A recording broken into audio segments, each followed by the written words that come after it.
Lormont Actualité numéro 140, magazine municipal d'information mai-juin 2022. Page 4, chantier, chauffage urbain, chaud de vent. Page 5, solidarité Ukraine, la protection civile en action.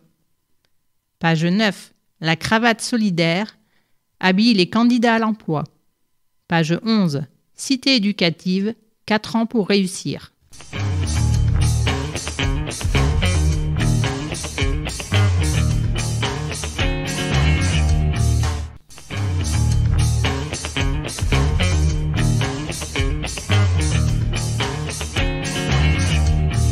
Entretien entre Lormont Actualité et Jean Touzeau, maire de Lormont. La cité éducative est prolongée. Quels bénéfices pour les petits et les jeunes Lormontais? La cité éducative est prolongée jusqu'en décembre 2023. Elle a conduit la ville à s'impliquer encore davantage sur ce qui a toujours été la priorité de nos politiques communales, l'éducation. Des évaluations mettent déjà en avant la pertinence de ce qui est porté par la cité éducative, et notamment par l'école de la République, comme les dédoublements de classes et le maintien de la semaine d'école sur 4 jours et demi. Les bénéfices de la cité éducative sont également visibles dans tout ce qui favorise l'éveil et l'envie d'apprendre. Les temps d'accueil périscolaire qui ouvrent les enfants aux domaines sportifs, culturels, environnementaux, etc., etc. Ces indicateurs nous montrent que nous avons intérêt à poursuivre tout ce qui est entrepris autour de l'intérêt de l'enfant. Et je voudrais aussi insister sur l'importance de donner du temps au temps. Nous avons créé un observatoire qui suit le parcours des enfants de la maternelle jusqu'au-delà du baccalauréat et qui réveillera au fil du temps tous les bénéfices de la cité éducative. Que vous inspire l'effort de solidarité des Lormontais en faveur des Ukrainiens ? Les mots qui me viennent naturellement sont l'admiration et la reconnaissance. J'ai vécu à nouveau en tant que maire, à nouveau parce que ce n'est pas la première fois que j'en suis témoin, cette mobilisation extrêmement généreuse de toute la population lormontaise dans la chaîne de la solidarité. Le premier exemple a été l'accueil d'un des premiers bus partis de Varsovie et qui avait sollicité Lormont pour une halte avant de rejoindre le Portugal. En quelques heures, la mobilisation de tous, à commencer par celle de la protection civile et des services de la ville, a permis d'aménager le gymnase des Iris et d'offrir une étape chaleureuse et réconfortante à ces femmes, à ces enfants frappés par la guerre. Je salue également la mobilisation de tous pour le rassemblement de tonnes de médicaments et de produits de première nécessité avant leur envoi par camion entier, toujours grâce à une mobilisation exceptionnelle de la protection civile. En complément, le conseil municipal a voté une subvention de 5 000 € en direction de notre antenne locale de protection civile pour la soutenir dans son action et marquer notre volonté concrète de l'accompagner dans cette démarche de solidarité. De nouveaux franchissements se construisent ou se dessinent. Avez-vous un calendrier plus précis ? Le rééquilibrage entre les deux rives bénéficie aujourd'hui d'une mobilisation très importante. La question des franchissements est capitale. Le calendrier se dessine à la fois avec l'aboutissement de certains projets et le lancement de nouveaux projets. L'ouverture du pont Simone-Veil sera effective en 2024. La concertation sur le téléphérique sera lancée à la rentrée. Cela nous ouvre la perspective de bénéficier, d'ici 5 à 6 ans, d'un transport par fil permettant de rejoindre Bordeaux à Chars, depuis Butinières, en 7 à 8 minutes. Un arrêt à Lissandre permettra de connecter tout le trafic venant de la presqu'île, de la gare de Senon et de la gare Saint-Jean. Ce sont là des éléments très concrets qui se précisent et amélioreront la situation actuelle. Améliorer la situation ne signifie pas, bien sûr, la résoudre. Nous savons bien que d'autres dossiers brûlants, comme celui de la rocade, devront s'accompagner de décisions contraignantes et, pour certaines, assez douloureuses. Des mesures fortes en faveur de la qualité de vie et de l'environnement s'imposeront dans les prochains mois afin de réduire les pollutions chimiques et sonores autour de la rocade. Lormont Actualité numéro 140, magazine municipal d'information, mai-juin 2022. Magazine édité par la ville de Lormont, hôtel de ville, boîte postale numéro 1, 33 305 Lormont, CEDEX. Téléphone 05 57 77 63 27, fax 05 57 77 63 28. Site internet www.lormont.fr, mail mairie@lormont.fr. Directeur de la publication, Jean Touzeau. Rédactrice en chef, Elisabeth Cousseau. Conception, rédaction, photographie et vidéo, Justine Adenis, Bernard Brisé, Elisabeth Cousseau, Sébastien de Cornuau, Médelise Duny, Françoise Duré, Renaud Durieux, Émilie Minjon. Comité de rédaction, Bernard Brisé, Elisabeth Cousseau, Renaud Durieux, Gaspard de Taste. Réalisation audio, Eau de Radio, la radio des Hauts-de-Garonne, 91.3 FM, avec les voix de Christelle Camberlin et Joël Gutmann pour les rubriques, de Jean Touzeau et Malika Abouarchouch pour l'édito. Enregistrement et montage, Joël Gutmann et Nicolas Cantigno. Habillage sonore, Jérôme Solaire.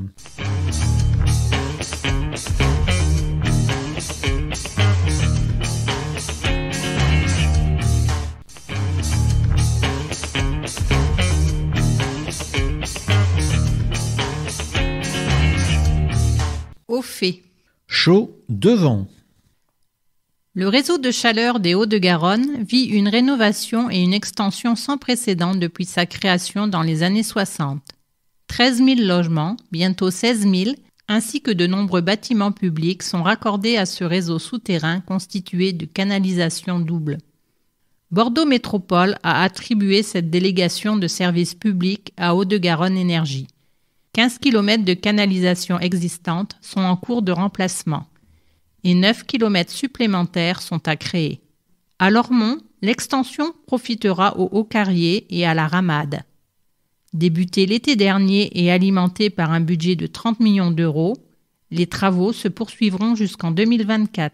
En création comme en rénovation, de longues saignées sous les trottoirs et parfois sous la chaussée sont nécessaires. La circulation s'en trouve inévitablement perturbée.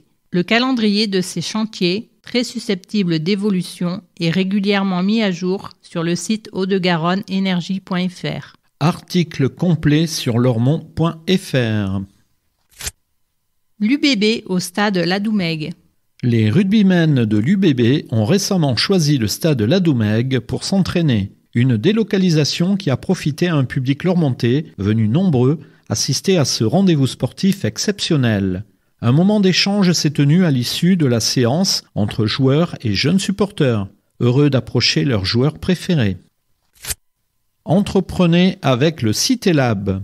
Porté par le grand projet des villes, Rive Droite, ce dispositif encourage l'entrepreneuriat dans les quartiers politiques de la ville lormontaise. Florence Henault en est la nouvelle chef de projet. Elle vous accueille gratuitement sur rendez-vous les mardis après-midi au tiers-lieu Carrier, semaine paire, ou à Génicard, au service emploi, semaine impaire. De bons conseils pour la création, reprise ou développement d'une activité professionnelle. Florence Henault vous orientera également vers les bons partenaires pour la réussite de votre projet. Plus d'infos sur larivedroite.fr/les-actions/CitéLab. 06 33 48 16 07 florence.no@surlarivedroite.fr. Sauver la Bib. La petite bibliothèque du Haut-Lormont recherche urgemment quelques bénévoles. Faute de volontaires, l'association sera contrainte de cesser définitivement son activité. Plus d'infos 05 56 06 00 91. Solidarité Ukraine. Chargés de la collecte sur la rive droite, les bénévoles de la protection civile de Lormont se sont montrés particulièrement réactifs et efficaces. L'invasion de l'Ukraine par les troupes russes a rappelé à l'Europe et au monde que l'histoire était loin d'être derrière nous. Dimanche 13 mars, un bus en provenance d'Ukraine arrivait au gymnase des Iris pour permettre à 59 personnes de passer la nuit et de bénéficier de soins. 14 membres de l'antenne lormontaise de la protection civile ont répondu présents. La plupart sont restés toute la nuit. Dès le début du conflit, l'implantation à Lormont d'une base logistique départementale a permis de trier, d'entreposer et de reconditionner les collectes de solidarité en direction du peuple ukrainien. Les 500 mètres carrés de l'ancienne coopérative de Carrier ont été remplis en moins de 24 heures. Les bénévoles de la protection civile n'en reviennent toujours pas. Produits d'hygiène, matériels médicaux et médicaments, lits, groupes électrogènes, tenues de camouflage, les dons ont afflué de partout et à une vitesse incroyable. Entre le 1er et le 20 mars, nous n'avons pas arrêté une minute, s'exclament Alison Renaud, 25 ans, et Robin Pouillot, 18 ans, tous deux bénévoles sur la base logistique lormontaise. Apporter une réponse immédiate aux besoins des populations. La mobilisation, immédiatement très forte, a demandé un certain rodage au niveau de la méthodologie. Tri, conditionnement, palettisation, chargement.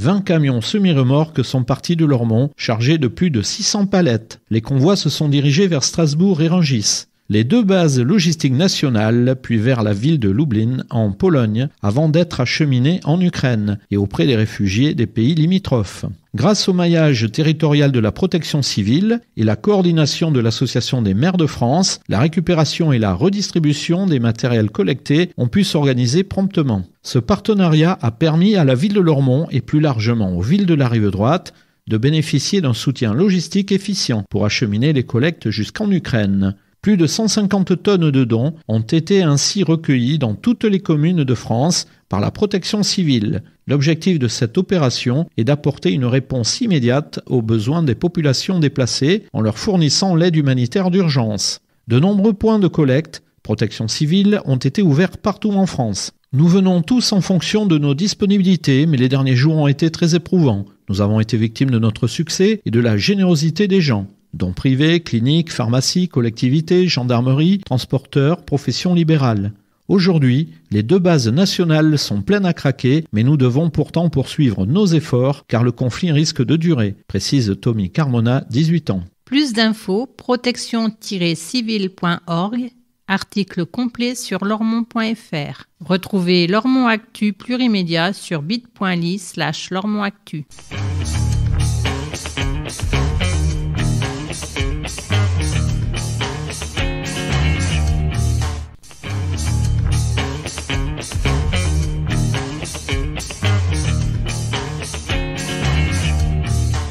Au fait, suite. Toute voile dehors. Créé en 1978, le club de voile de Lormont s'inscrit pleinement dans le rapport historique et affectif liant la ville avec la Garonne. À la base nautique située sous le pont d'Aquitaine, les membres du club bichonnent leur nouveau fleuron, le Lormont 2, voilier de type surprise de 7,50 mètres, venu renforcer la flotte locale pour le championnat de l'estuaire. L'hiver, on sort les bateaux pour les mettre à l'abri et les restaurer. La carène, partie immergée de la coque, est poncée, nettoyée, repeinte, les voiles réajustées ou réparées. Notre vocation première consiste à faire des régates et à participer à des compétitions, précise Didier Laplace, président du club. L'association compte une quarantaine d'adhérents, dont 7 propriétaires de bateaux et 2 voiliers appartenant au club. Le Lormont 2 représente un magnifique outil de développement et de formation, nul besoin d'avoir un bateau à soi pour intégrer le club et apprendre à naviguer. Nous organisons des journées portes découvertes sur plusieurs samedis en mai et juin pour communiquer notre amour de la voile et partager des moments sur l'eau avec un public de jeunes et d'adultes. En fonction du temps et des coefficients de marée, nous faisons une petite virée vers le pont Chaban ou une plus grande jusqu'à Blaye et l'île Nouvelle. C'est gratuit, il suffit juste de porter son pique-nique, s'exclame Didier Laplace. Il s'agit effectivement d'un très bon moyen de sensibilisation à la voile et d'une excellente idée de balade fluviale, printanière à la rencontre d'un environnement naturel insoupçonné. Article complet sur lormont.fr. Plus d'infos, cvlormont@gmail.com 06 70 51 45 15 ou 06 33 05 03 69, Facebook CV Lormont. Des messagers aux paroles fortes. Le jury des messagers a eu bien du mal à départager les participants du concours d'éloquence lormontais, organisé pour cette 2e édition à l'échelle régionale et autour du thème des rêves de la jeunesse.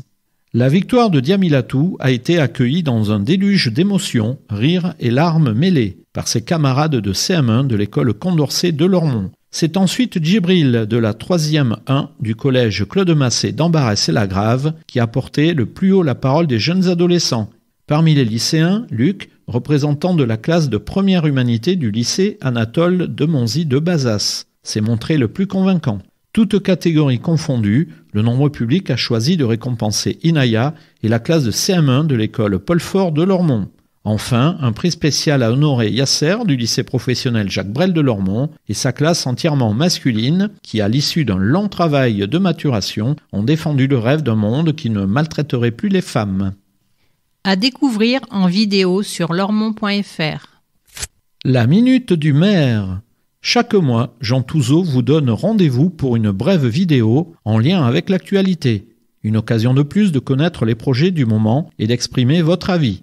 À découvrir en vidéo sur lormont.fr. Pâturage itinérant.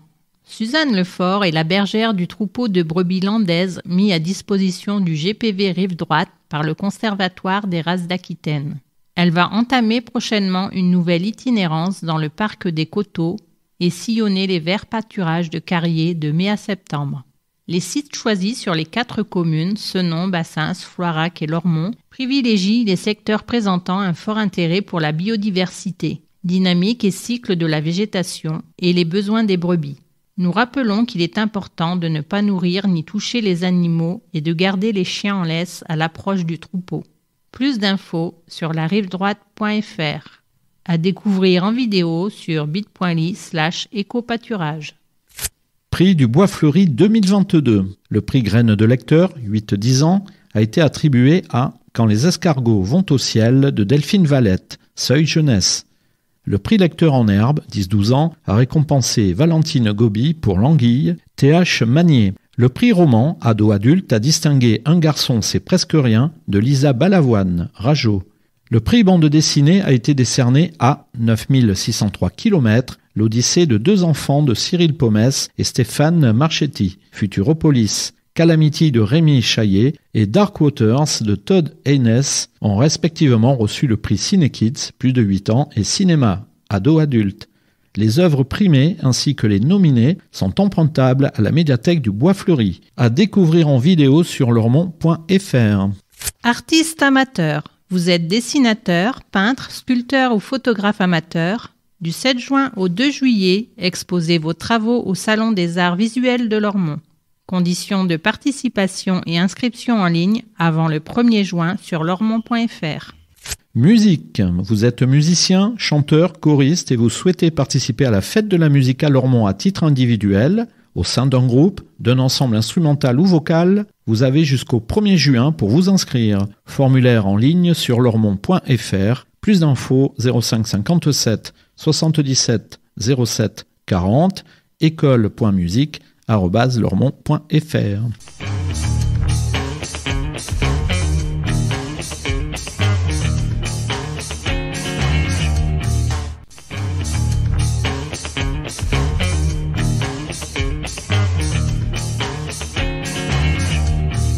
Au fait, fin. Bulles tous azimuts.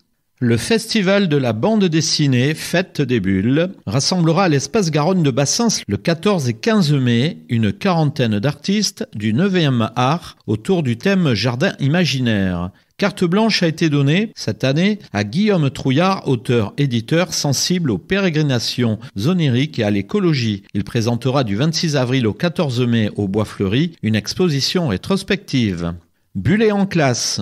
Guillaume Trouillard est intervenu pendant plusieurs semaines auprès de la classe de CE2-CM1 d'Aurélie Dibé à l'école élémentaire Paul Fort pour un atelier visant à la réalisation d'une petite bande dessinée. Les enfants ont élaboré un scénario original autour du jardin imaginaire avec une intrigue sous forme de quête épique en lien direct avec les questions environnementales de notre époque. Guillaume Trouillard a travaillé avec eux tous les aspects du récit avec des séances d'écriture et de dessin à vocation pédagogique et ludique. Les élèves ont laissé libre cours à leur imagination tout en se sensibilisant au code narratif de la bande dessinée. Je travaille depuis 15 ans avec des enfants et j'apprécie cette opportunité de transmission qui apporte une vraie fraîcheur à ma pratique plutôt solitaire, précise Guillaume Trouillard. Je prends un énorme plaisir à créer une histoire, une pensée collégiale, à hauteur d'enfant, qui se trouve la plupart du temps à 1000 lieues de mon univers personnel. C'est une grande richesse et un vrai échange. À l'initiative de l'association Passage à l'Art, ces ateliers rencontres avec les auteurs invités ont concerné 65 classes sur les 4 communes de Bassens, Senon, Florac et Lormont. L'exposition des travaux réalisés lors des parcours classe en bulle sera au centre de l'événement des 14 et 15 mai. Plus d'infos, fêtesdesbulles-garonne.fr.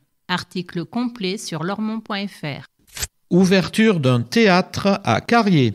La compagnie de théâtre Le Soleil dans la nuit s'est installée récemment au 23 rue du Fleuve à Carrier. L'heure est encore à la rénovation du lieu et à la construction de la scène. Notre objectif était d'avoir notre théâtre à nous.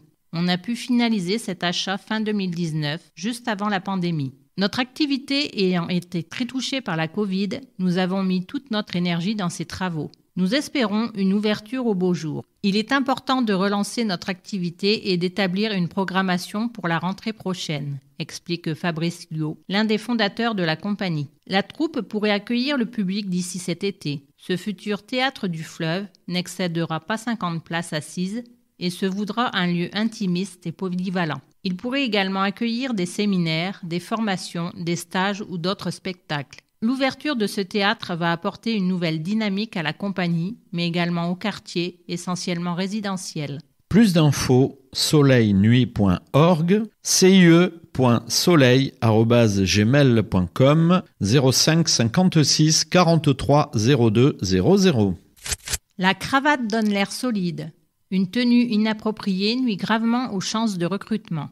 La cravate solidaire forme et habille les candidats à l'emploi pour une présentation convaincante. Tout est né du constat que beaucoup de jeunes ou de moins jeunes n'ont pas les moyens financiers de s'acheter une tenue professionnelle. Parfois, ils ignorent même les attendus vestimentaires, ainsi que l'explique Amélie Rivière de la cravate solidaire à Bordeaux. Créée à Paris par 3 étudiants en école de commerce, la cravate solidaire s'est depuis développée en région. L'association se propose de redonner fière allure aux candidats. Au-delà du coaching vestimentaire et de l'aide matérielle, la cravate solidaire leur offre une formation sur mesure pour adopter des savoir-être en adéquation avec les emplois visés. Coup de pouce connecté. En partenariat avec Emmaüs Connect, la cravate solidaire vient de proposer un parcours coup de pouce connecté de 3 semaines à 6 remontées en recherche d'emploi. La première semaine, un programme individualisé permet aux candidats d'acquérir les compétences numériques de base. Remplir un formulaire, envoyer un mail, manier les pièces jointes. La deuxième semaine, les participants appliquent ces compétences aux techniques de recherche d'emploi afin de candidater avec efficacité, notamment sur les réseaux sociaux. La troisième semaine est consacrée au coaching, images et RH. Ressources humaines. Habiter son costume. Les candidats se choisissent une tenue professionnelle avec l'aide du coach image de la cravate solidaire. Il en profite pour donner aux bénéficiaires quelques astuces de savoir-être afin qu'ils adoptent une attitude cohérente avec leur nouveau costume. Les candidats hommes et femmes repartent toujours de chez nous avec une tenue complète et adaptée à l'emploi visé. Ces habits sont issus de collectes en entreprise, de récupération d'invendus et de dons de particuliers, précise Amélie Rivière. Les candidats sont ensuite reçus par les coachs ressources humaines pour une simulation d'entretien d'embauche suivie de conseils en communication verbale et non verbale. Le coup de pouce se termine par un shooting photo. Il s'agit de fournir aux participants des outils adaptés aux candidatures d'aujourd'hui, explique Amélie. C'est aussi une opportunité de leur renvoyer une image valorisée et valorisante d'eux-mêmes, de les assurer de leur légitimité à postuler pour tel ou tel emploi. Article complet sur lormont.fr. Plus d'infos, lacravatesolidaire.org 07 86 05 35 20. À découvrir en vidéo bit.ly/cravate 2022. Cité de l'emploi. Bassens, Senon, Florac et Lormont ont été labellisés Cité de l'emploi par l'Agence nationale pour la cohésion des territoires, ANCT. Les 4 villes bénéficient ainsi pendant 2 ans de moyens humains et financiers complémentaires pour renforcer leur lutte contre le chômage dans les quartiers. Plus d'infos sur larivedroite.fr.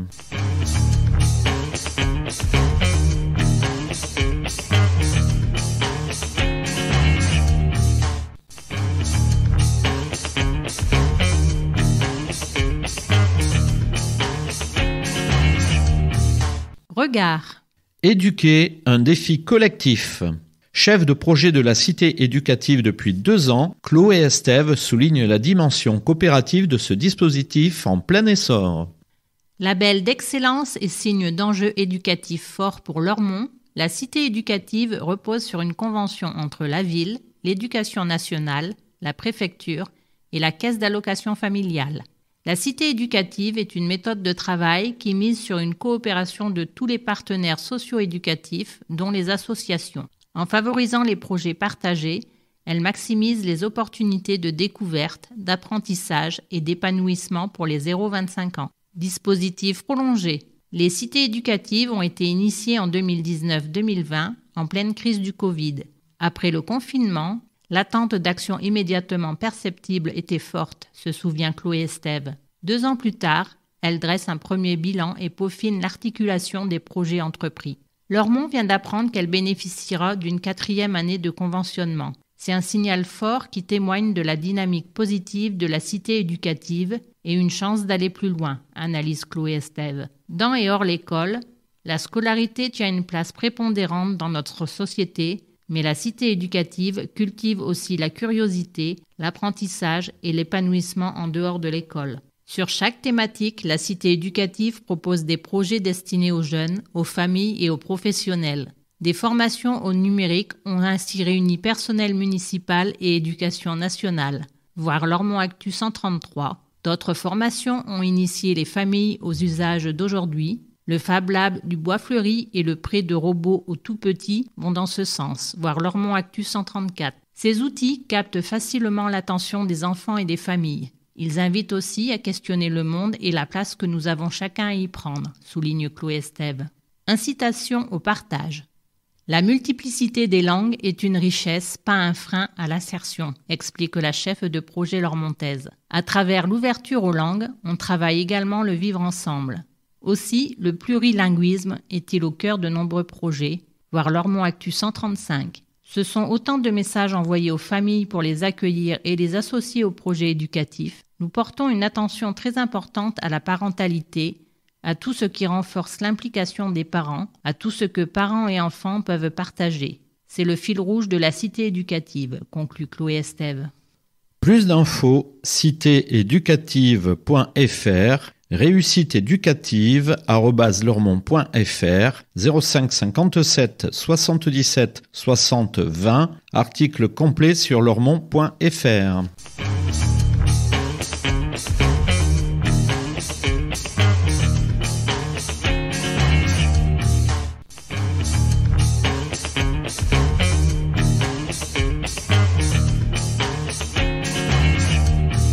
Grand format. Cité éducative.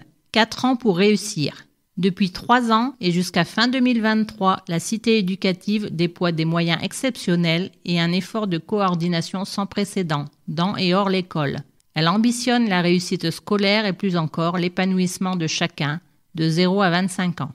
Découverte du monde professionnel, jeux de société, films en maternelle ou job dating sportif sont autant d'opportunités à saisir pour les enfants et leurs parents, à découvrir en grand format.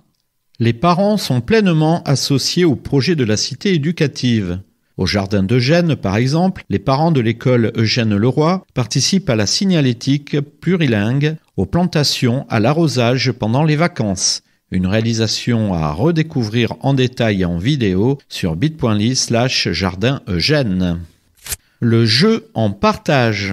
Depuis fin 2021, l'association Au fil du jeu intervient dans un local réaménagé et mis à disposition gratuitement par le bailleur Clercienne au rez-de-chaussée de la Tour Athènes. Intégré au dispositif de la cité éducative, Ludolympie est un espace de jeu libre, à la fois convivial et fédérateur, conçu avec une vraie cohérence pédagogique. Nous touchons un public d'enfants à partir de 7 ans jusqu'aux jeunes adultes, témoigne Monique Lebert, coordinatrice du projet. Ici, il n'y a pas d'écran ni de console vidéo. Nous privilégions les jeux de cartes et de plateau. Les jeunes accrochent bien et sont dans une notion de plaisir et non de consommation. Pour diversifier nos animations, nous travaillons avec des partenaires tels les associations Street Deaf Records, Utopic Factory, City School ou Sport Emploi Ludolympie est une action de proximité à l'intérieur d'un micro-quartier où tout le monde se connaît. Nous avons été surpris par la rapide fréquentation des jeunes qui se sont vite appropriés le lieu. Ludolympie est ouvert le mardi, jeudi et vendredi de 16h à 18h30 et le samedi de 14h à 17h30 et propose une amplitude horaire plus importante durant les vacances scolaires. Cette structure ludique, en lien direct avec le bailleur et en direction des locataires, s'affirme comme une vraie alternative d'action éducative liant plaisir et apprentissage. Plus d'infos, ludothèqueaufildujeu.org, ludothèque.aufildujeu@gmail.com. Petite enfance, ça tourne. L'entrée en maternelle est un moment clé dans la vie des jeunes enfants et de leurs parents. Pour apporter un maximum de réponses aux grandes questions des familles, expliquer le plus concrètement possible les enjeux de l'école et permettre à chacun d'y prendre la bonne place, la Cité éducative a initié une vidéo. L'association 12 Films a accompagné un collectif de parents et de professionnels. Plusieurs journées de tournage et d'ateliers d'initiation aux médias ont eu lieu dans différentes écoles et structures petite enfance. Cette vidéo sera très bientôt mise à disposition des familles et des professionnels. À découvrir prochainement en vidéo sur lormont.fr. Jusqu'en 2023, labellisée Cité éducative, en 2019, Lormont bénéficie d'un prolongement du dispositif jusqu'en décembre 2023. Cette année supplémentaire permettra de renforcer les projets en cours et d'en initier de nouveaux. Job dating et sportif, mercredi 1er juin. Les 18-25 ans ont rendez-vous pour une formule originale associant jeux sportifs et job dating. Une première édition en préparation de la saison estivale dont employeurs et candidats devraient sortir gagnants. Sur inscription aux fontaines de Brassens-Camus et au service municipal de l'emploi. Les ateliers de l'avenir. Depuis septembre 2021, l'association Ikigai, l'école du samedi, fait découvrir aux enfants de nombreux métiers. Des ateliers proposés dans le cadre de la cité éducative pour éveiller la curiosité et donner envie. En période scolaire, chaque samedi matin, l'association Ikigai, l'école du samedi, intervient à Brassens-Camus auprès d'élèves de CM2. L'objectif, faire découvrir par de petits jeux différents métiers grâce à l'intervention de professionnels. Les ateliers de l'avenir sont organisés par cycles thématiques. Droit, santé, agriculture ou encore architecture et construction. L'école du samedi favorise l'accrochage scolaire. L'objectif est de donner le goût de l'apprentissage, la curiosité nécessaire et l'envie aux enfants de découvrir des perspectives d'avenir positives. Déclare Florian Machayeki, directeur de l'association Ikigai, l'école du samedi. Allier la théorie et la pratique en s'amusant. Ce samedi matin, à Brassens-Camus, sont abordés les métiers de la construction. 4 architectes répondent aux questions des enfants. Après un long moment d'écoute et de partage, les élèves sont invités à réaliser une maquette de leur école idéale. Grâce à ces ateliers ludiques, les enfants peuvent à la fois découvrir un métier tout en s'y confrontant, explique le Florian Jovet, gérant du cabinet d'architecte Gotham. À l'issue d'un cycle, ils en connaissent tous les aspects. Travailler en petits groupes est plus confortable. Les enfants sont organisés, ils amènent leurs idées et ont tout pour construire leur projet. Chaque cycle se termine par une sortie à l'extérieur. Les enfants ont ainsi pu visiter une caserne de pompiers, le palais de justice, une rédaction de journalistes et même un chantier. Les élèves qui participent aux ateliers de l'avenir sont engagés pour 2 ans. À la fin du cursus, ils rejoignent le réseau des anciens élèves et deviennent ambassadeurs de l'association. Plus d'infos, l'écoledusamedi.fr, contact @l'écoledusamedi.fr, 06 79 91 87 40, à découvrir en vidéo sur lormont.fr, article complet sur lormont.fr.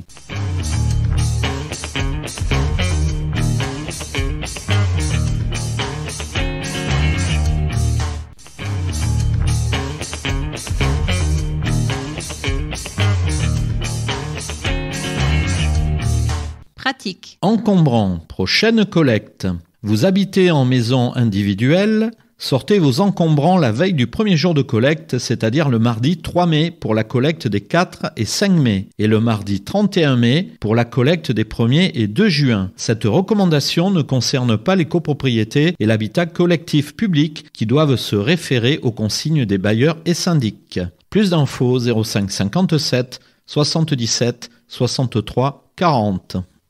Numéro pour les victimes. Victime d'un chauffard, d'une escroquerie sur Internet, de propos racistes, de violences ou de catastrophes naturelles, le 116 006 est le numéro d'aide aux victimes. Il met en relation avec les organismes de proximité compétents, notamment avec les associations locales d'aide aux victimes conventionnées par le ministère de la Justice. Appel gratuit tous les jours de 9h à 19h. Plus d'infos, france-victime.fr.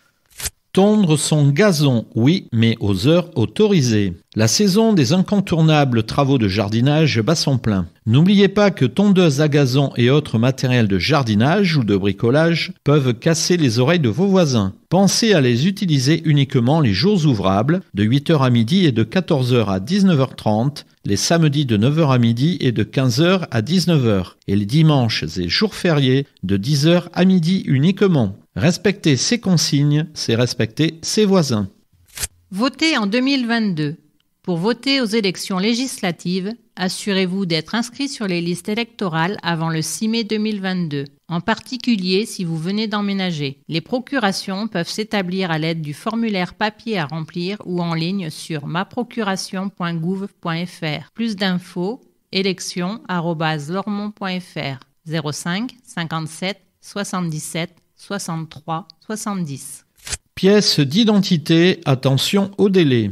Les délais s'allongent pour obtenir ou renouveler ses papiers d'identité, passeport et carte nationale d'identité. Il faut désormais prévoir 6 mois pour la délivrance d'un titre, entre la prise de rendez-vous pour le dépôt de la demande et l'obtention. Aussi, afin d'éviter tout désagrément, nous conseillons aux usagers de penser à vérifier la date de validité de leur titre d'identité et d'anticiper au maximum leur demande. Nous rappelons que ces délais sont incompressibles et équivalents sur les autres communes de la métropole. Les personnels de l'état civil ne peuvent être tenus pour responsables de la situation.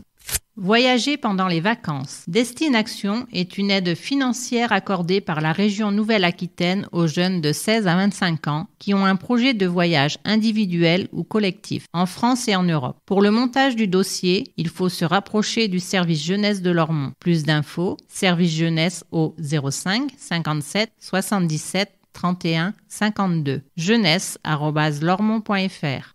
Bon geste contre les moustiques. Des campagnes de démoustication sont effectuées jusqu'à fin septembre. Pour plus d'efficacité et pour vous protéger contre le développement de ces nuisibles, pensez à supprimer les eaux stagnantes autour de votre domicile, enlevez les objets qui peuvent servir de récipient, vérifiez le bon écoulement des gouttières, couvrez les réserves d'eau et entretenez le jardin. Plus d'infos, direction mobilité et écologie urbaine, 05 57 77 30 33, bit.ly/moustigre.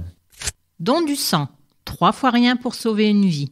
La prochaine collecte de l'établissement français du sang à Lormont aura lieu à Brassens-Camus le lundi 2 mai de 16h à 19h. Toute personne en bonne santé peut donner son sang sous certaines conditions indiquées sur le site officiel de l'EFS. dondesang.efs.santé.fr. Les rendez-vous sont à prendre sur mon-rdv-don-de-sang.efs.santé.fr. Plus d'infos 0800 74 41 00. Numéro vert. dondesang.efs.santé.fr.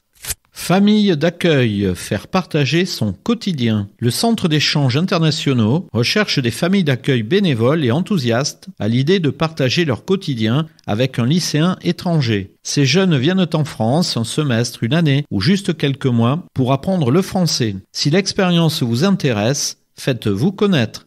Groupe-cei.fr 02 99 20 06 14.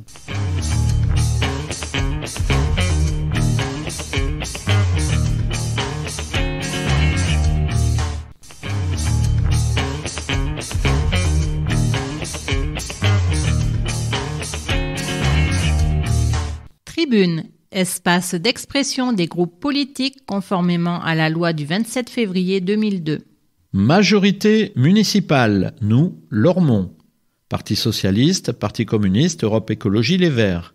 Philippe Cartaimont, groupe des élus socialistes et apparentés. Jean-Claude Feugas, groupe des élus communistes. Céline Bout et Nicolas Lebigot, groupe des élus Europe Écologie Les Verts. Lormont, ville solidaire. L'Europe connaît depuis quelques semaines une situation inédite avec la guerre déclenchée en Ukraine. Ce pays est depuis le 24 février envahi et agressé par Vladimir Poutine qui commet ainsi un crime contre la souveraineté d'un État, contre le droit international et contre la paix. Ce peuple qui en quelques heures a décidé de résister à l'envahisseur, de défendre cette jeune démocratie qu'il a eu tant de mal à faire émerger, il se bat aussi pour nous, pour défendre un modèle de gouvernance qui a fait de tous les Européens des citoyens et citoyennes libres. Nous nous devons d'être à leur côté, même modestement, en responsabilité de l'issue de ce combat. Conscients du danger imminent, les Ukrainiens ont essayé et essayent encore de mettre à l'abri les plus vulnérables. Ce sont ainsi plus de 4 millions de personnes qui ont aujourd'hui fui leur pays, laissant derrière eux leur vie, leurs biens, leurs avenirs et bien souvent leurs proches. Cette détresse, les élus de la majorité ont pu la mesurer il y a quelques jours, à l'occasion de l'accueil d'un bus de réfugiés ukrainiens en transit vers le Portugal. Après un trajet de plus de 2000 km, cette soixantaine de femmes et enfants, pour certains très jeunes, a fait halte pour une nuit à Lormont, avant de reprendre la route dès les premières heures le lendemain matin. Au cours de cette soirée, nous avons pu compter sur la mobilisation extraordinaire de la protection civile de Lormont, qui s'est relayée toute la nuit pour porter attention à ces personnes. Cette même protection civile qui, depuis le début de ce conflit, s'active jour après jour pour collecter, trier et acheminer de l'aide de première nécessité aux populations ukrainiennes. La majorité municipale tient à féliciter et souligner ce merveilleux travail de bénévoles lormontais qui démontre encore une fois leur implication sans faille pour aider les autres, qu'ils soient d'ici ou d'ailleurs. À ce titre, afin de soutenir ce mouvement de solidarité envers la population ukrainienne, les élus ont proposé l'attribution d'une aide exceptionnelle de 5 000 € lors du dernier conseil municipal. Cette somme sera versée à la protection civile pour que cette dernière puisse poursuivre son action indispensable, en particulier d'acheminement vers l'Ukraine, dans ce contexte international complexe. Cette solidarité lormontaise s'est également manifestée au travers des nombreux dons spontanés reçus à la Maison des associations, ainsi que des propositions d'hébergement au sein de familles lormontaises. Cette mobilisation symbolise bien l'une des valeurs fondamentales de notre ville, la solidarité. Tous les bénévoles, les donateurs, femmes et hommes, répondent présents pour exiger la paix et être le relais d'une solidarité concrète. Pour tous les réfugiés qui fuient la guerre, l'oppression ou la misère, cela est une nécessité et un devoir d'humanité. Face à ce conflit qui dure, nous resterons mobilisés pour apporter notre aide et notre accueil à ces populations qui souffrent et défendre la démocratie. Lormont, ville française, groupe Rassemblement National pour Lormont, rnlormont@gmail.com. Il y a quelques semaines, nous apprenions par voie de presse qu'un jeune de 14 ans serait à l'origine de l'incendie de la voiture d'un professeur du collège La Pierre. La délinquance sévit aujourd'hui chez les plus jeunes et impacte très négativement tout le système éducatif. Les professeurs, soumis à l'obligation du pas de vague, alors même que leurs conditions de travail sont devenues intenables, et les élèves qui ne peuvent plus étudier sereinement à cause d'une poignée de petits voyous. Nous souhaitons dire toute notre admiration pour les professeurs de Lormont qui exercent dans des conditions pas toujours évidentes. La sécurité dans et aux abords des écoles doit être fortement renforcée. Au conseil municipal, nous ne cesserons jamais d'exiger plus de sécurité pour les Lormontais. Naturellement Lormont. Mathieu Bordenave, naturellementlormont@gmail.com. Les préoccupations communales semblent parfois bien insignifiantes comparées à ce que vivent les populations en guerre, à la frontière de l'Europe. À Lormont, la solidarité a été immédiate. Et l'ensemble du conseil municipal a d'ailleurs validé une subvention à la protection civile pour continuer leurs actions. Sur la ville, grâce à nos actions en commission, nous avons accéléré le renforcement de la police municipale, la mise en place de nouvelles caméras de vidéosurveillance, un programme de maraîchage local et un programme de production solaire. Nous n'avons pas encore été écoutés sur le reste, notamment pour des infrastructures sportives supplémentaires, mais nous continuons notre engagement réalisé en commission dans une approche toujours constructive. Avril est aussi synonyme d'élection, alors n'oubliez pas de voter pour ou contre un candidat, mais chaque voix compte. Votons. Nouveau parti anticapitaliste. Monica Casanova, npa.lormont@yahoo.fr. Ni Poutine, ni OTAN, solidarité internationale des peuples contre la guerre. La terrible guerre contre l'Ukraine a été déclenchée par l'autocrate Poutine suite à l'encerclement constant depuis les années 90 de l'ancien glacis soviétique par l'OTAN, autre fauteur de guerre à travers le monde. en Afghanistan, en Irak, en Afrique. Macron a profité de cette conjoncture pour nous faire accepter des mesures d'austérité, des hausses de prix et une nouvelle flambée de l'inflation. Et il annonce une nouvelle réforme des retraites. Alors, notre solidarité va à la population ukrainienne qui résiste courageusement, à celles et ceux qui, en Russie, manifestent contre la guerre malgré la répression.